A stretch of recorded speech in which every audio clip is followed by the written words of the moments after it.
My fiancé told me. Call off the honeymoon. My ex needs me that week for emotional support.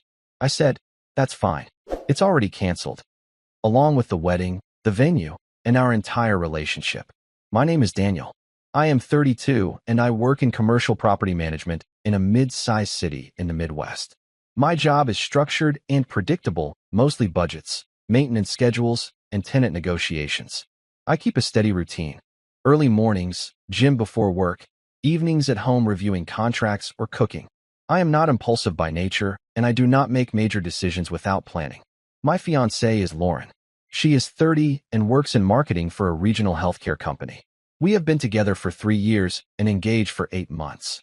We do not own a house yet, but we signed a lease together last spring and share all expenses evenly. The wedding was scheduled for late September, and the honeymoon was booked for the week immediately after. Lauren is outgoing and blunt. That was something I initially appreciated because I tend to be more reserved. Over time, blunt shifted into something sharper. She prides herself on being honest, but often that honesty lands as criticism.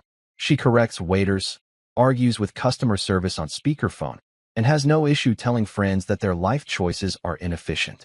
I learned to filter it out when it was directed at other people. It became harder when it was directed at me.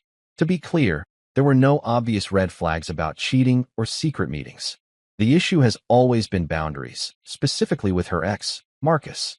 They dated for 4 years before me and broke up about a year before we met. According to her, they ended because he was emotionally unstable and resistant to commitment. She framed it as her outgrowing him.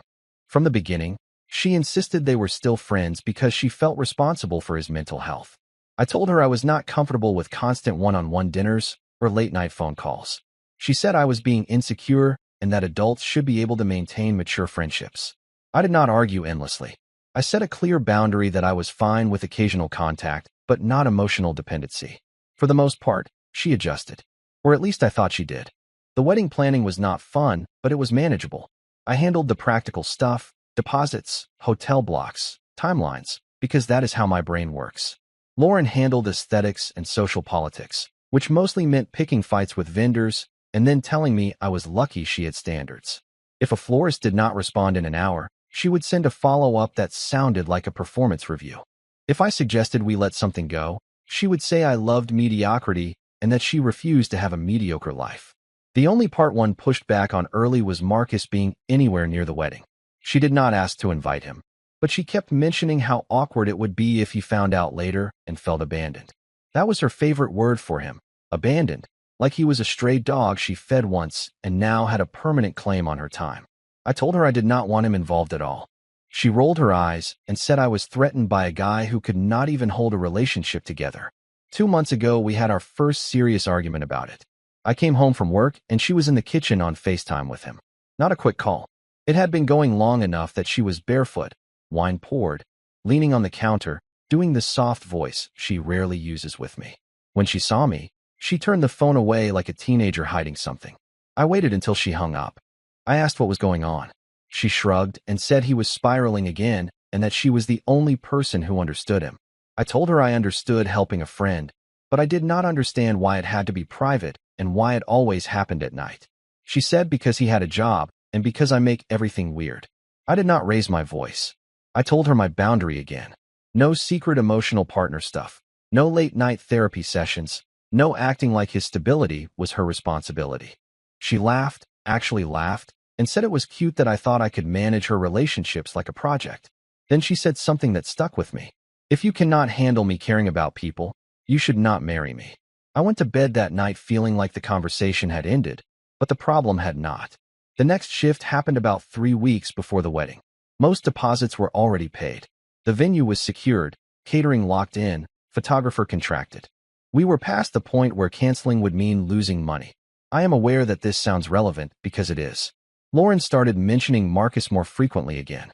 Not in a dramatic way, just small insertions into normal conversations. She would say he was having a hard month. She would mention that his birthday was coming up and that he hated celebrating alone. She said he still struggled with feeling left behind. I listened, but I did not engage. I had already drawn my line.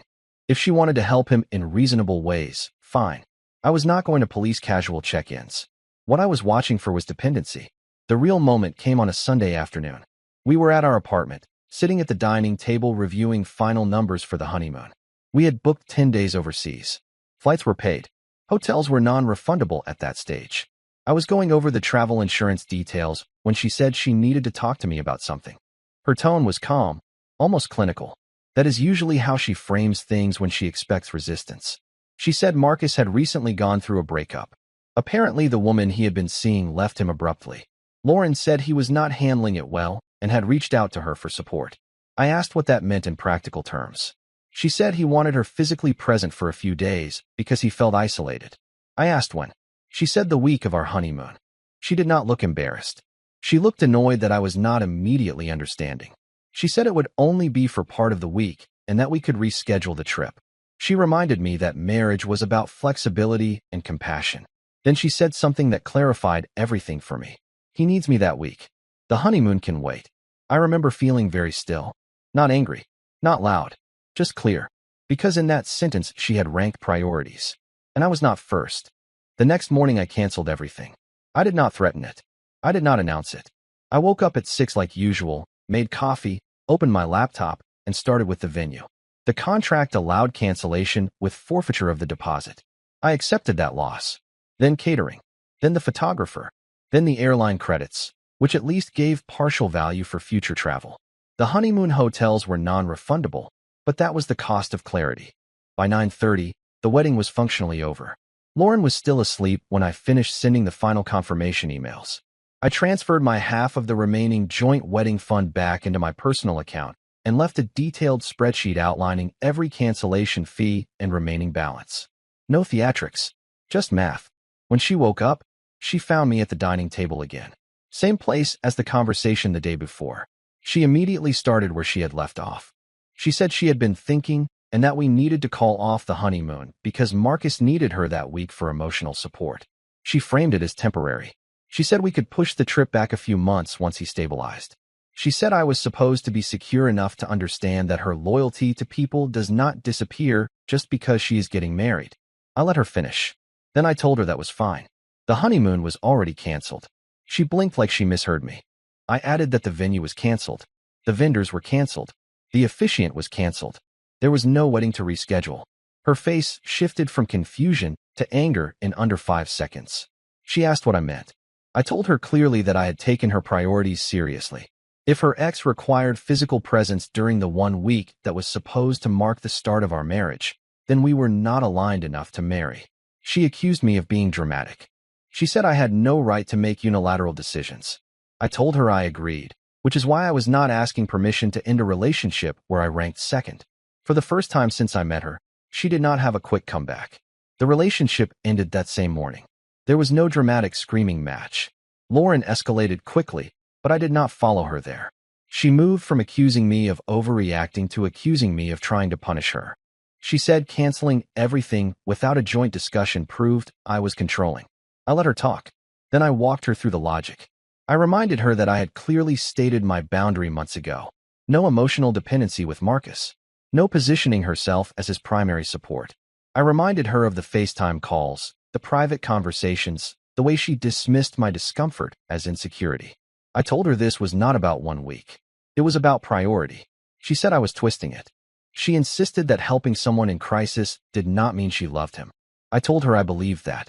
I did not think she was secretly in love with him. I thought she needed to feel indispensable to him, and that need outweighed respect for our relationship. That is when she shifted tactics. She said fine, she would tell him she could not come. She said she would cut back contact if that is what it took. She said I was blowing up a future over something fixable. I asked her one direct question. If I had not canceled anything this morning, would you have still planned to go to him that week? She hesitated. It was not a long pause. Maybe 2 seconds. But it was enough. She finally said yes, because he asked first, and because she did not think I would actually leave over it. That was the moment the engagement ring came off. I did not snatch it. I did not demand it. I simply told her that we were not getting married and that I would not stay in a relationship where my presence was negotiable. I explained that I had already contacted the leasing office to ask about early termination options or transferring the lease solely to one of us. I would cover the penalty if needed. Clean exit. She called me cold. She said I was proving her point that I lack emotional depth. I told her I prefer stability over chaos.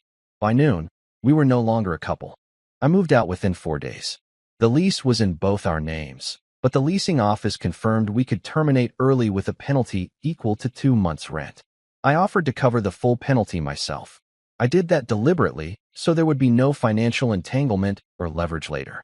Lauren argued that I was being extreme and that we could just coexist until the lease ended. I declined. Living together after a broken engagement would only create more friction. I took a week off work. I packed methodically. Furniture we bought jointly was listed and sold, and the money was split evenly. Items one of us purchased individually stayed with that person. I documented everything with photos and simple written confirmation so there would be no dispute later. It was not emotional. It was administrative. Lauren shifted between anger and negotiation. One evening she tried to soften her tone and said we were throwing away 3 good years over pride. I corrected her. We were ending it over alignment. She said I was incapable of compromise. I told her compromise does not apply to being second place in your own marriage. On the 4th day, I signed a short-term rental across town. Smaller place, month to month. I hired movers for the larger items and left the keys with the leasing office after a final walkthrough. I sent Lauren a brief message confirming utilities were closed and the security deposit disposition would be mailed to her. Then I blocked her number. I also blocked her on social media. Not to be dramatic. To prevent the slow bleed of half conversations and late night just checking in messages. I informed close friends and family that the wedding was canceled and that I would not be discussing details beyond saying we were not compatible. The silence afterward was immediate. For the first time in months, there were no notifications about Marcus, no tense conversations about boundaries, no feeling of competing with a ghost from her past. Just a quiet apartment and a very clear line. I did not feel devastated. I felt resolved, and that surprised me the most. About a week after I moved out, the messages started coming through other channels. Since I had blocked her number and social media, Lauren switched to email. The first one was short and sharp. She accused me of humiliating her in front of family and friends by canceling everything without warning. She said people were asking questions she should not have to answer. I read it once and did not respond. Then came a longer one. She wrote that Marcus had stabilized and that she had told him she could not be his primary support anymore. She framed it as growth. She said the crisis had clarified things for her and that she realized she wanted a future with me, not him. She suggested we meet in person to talk like adults instead of acting like strangers. I considered whether I owed her a conversation, not because I doubted my decision, but because I wanted to be certain I was not reacting out of ego. So I reviewed the timeline calmly. She had planned to cancel our honeymoon to be physically present for her ex. She admitted she would have gone if I had not acted first. Her default assumption was that I would stay regardless. That was not a temporary lapse. That was her understanding of the power dynamic. I replied once. I kept it brief. I told her I did not question her intentions. I questioned her priorities. I explained that I was not interested in rebuilding trust where I had to compete for basic positioning in my own relationship. I wished her well and asked her not to contact me again unless it related to final financial paperwork. She responded within minutes. This time the tone was different, less sharp, more frustrated. She said I was rewriting history to make myself the victim. She said real relationships require flexibility. She said my rigidity would leave me alone long term. I did not engage. 2 days later she showed up at my new place. Not aggressively. She knocked. I did not open the door. I told her through it that this was not appropriate, and that if she returned again uninvited, I would consider it harassment. I did not raise my voice. I simply stated the boundary. She left. After that, the emails stopped. The quiet returned. The fallout spread beyond just us. Within 2 weeks, mutual friends began reaching out. Not aggressively, but carefully. A couple of them had been told a version of the story that painted me as impulsive. According to Lauren, I panicked over a minor scheduling conflict and overreacted instead of communicating. I expected that. Reputation management has always been one of her strengths. I did not counterattack. When asked directly, I gave a simple explanation. She prioritized being physically present for her ex during our honeymoon week. I did not view that as compatible with marriage. I ended it. Most people went quiet after that. The facts did not require embellishment. One of her friends attempted to mediate. She called and suggested that Lauren had always been the caretaker type and that I must have known that going in. I agreed that I knew she liked being needed. What I did not agree to was being secondary to a former partner in the first week of our marriage. There is a difference between compassion and misaligned loyalty. Through mutual circles, I learned that Lauren did spend that honeymoon week with Marcus. Not in some romantic getaway scenario, just at his apartment. Groceries, late-night talks, the whole supportive presence she had described. When I heard that, I did not feel jealous. I felt confirmed. Because if she truly believed our engagement was salvageable, she would have created distance immediately. Instead, she stepped fully into the role she had defended. Around that time, she attempted one last indirect contact. She sent a package to my office with a few items I had forgotten in the apartment and a short handwritten note. No insults this time. No defensiveness. Just a statement that she hoped one day I would understand that love is not a competition. I did not respond. I returned the note to the envelope and filed it with the rest of the paperwork from the canceled wedding. Not out of bitterness. Out of closure. I treat endings the same way I treat contracts. Once terminated, they are archived, not reopened. The strangest part is how quickly my routine stabilized. Work, gym, evenings at home. The drama was gone. And with it, the constant negotiation for position. For the first time in a long while, I did not feel like I was sharing my future with someone who still belonged to her past. About a month after everything ended, I ran into Lauren at a mutual friend's engagement party. I debated not going, but avoiding public spaces indefinitely felt unnecessary. I was not hiding. I arrived, congratulated the couple, and kept conversation surface level. For most of the evening, Lauren stayed on the opposite side of the room. She looked composed, confident even. If someone did not know the timeline, they would not have guessed anything significant had happened. Eventually, she approached. Not dramatically, just direct eye contact and a simple statement that we should clear the air. I agreed to step outside for a few minutes. Public setting. Controlled environment. She said she had been doing a lot of thinking. She told me Marcus had started dating someone new and was doing better. There was a tone underneath that, something almost resentful. She said she realized she had overextended herself for him for years and that I was the only person who had ever called her out on it. I listened.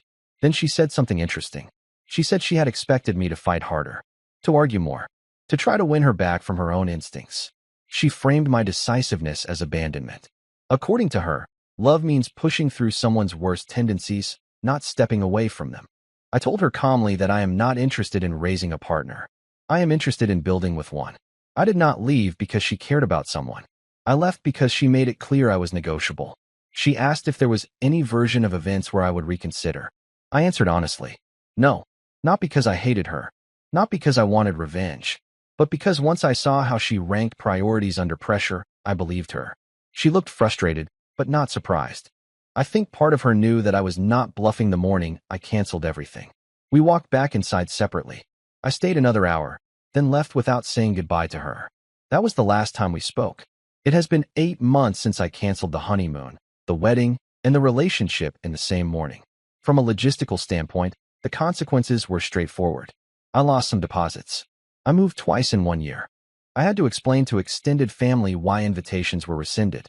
None of that was pleasant, but all of it was manageable. Money can be earned back. Reputation stabilizes when you stay consistent. What stayed with me longer was the clarity of that moment at the table. When Lauren said he needs me that week, she expected negotiation.